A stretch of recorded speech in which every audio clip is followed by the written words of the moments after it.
Are you looking for tambayan ng mga pet lovers? Perfect ang isang app na dinevelop para lamang sa mga fur parent at fur baby. Kung curious ka rito maki-business and pet tips, kasama si Dayan Medina Ilustre dito sa Negosyo Tayo.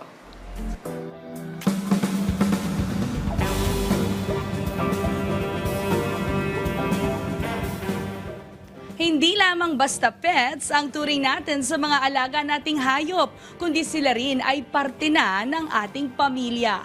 Kaya naman isang pet lifestyle app business ang itatampok namin upang alamin ang kanilang sikreto sa successful na negosyo.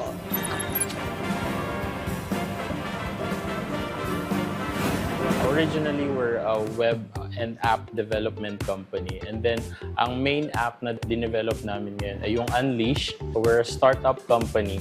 And then, naisip kasi namin na why not we create a community for pets? Kasi minsan sa social media, di ba, pag nag-post ka ng pictures ng dogs, ng cats, minsan sunod-sunod, nauumay minsan mga friends mo. So, sa experience namin, why not we create an app na para sa mga pet lovers, animal lovers lang talaga. Lahat ng makikita mong post, pictures, videos doon, gawin mong diary mo for your pets.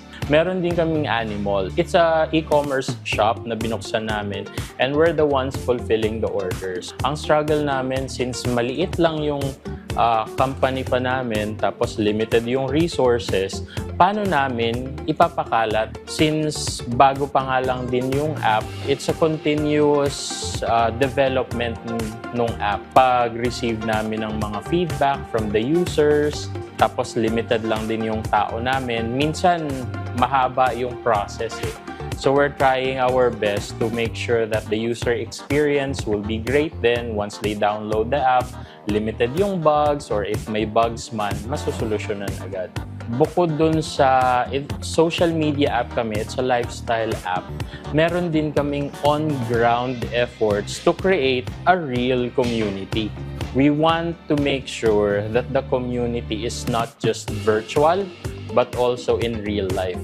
Tip namin sa mga bagong business people na gustong mag-venture into different types of business, go out of your comfort zone. Fail fast. Try as many efforts as you can. If it fails now, good. That means that the effort will not be wasted. Just move on to the next plan until you find the perfect plan that would eventually succeed. Lalo na sa digital world na ang product namin, ang service namin ay virtual, it's an app.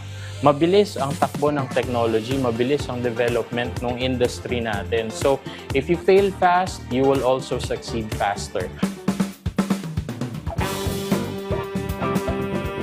Huwag tayong matakot na mag-innovate at mag-experiment dahil ito po ang nagbibigay ng pagkakataon na umunlad at magtagumpay.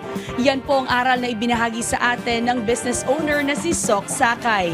Another business story at business tips na naman ang isi-share namin sa inyo sa susunod, mga kanegosyo. Kaya naman tara, negosyo tayo!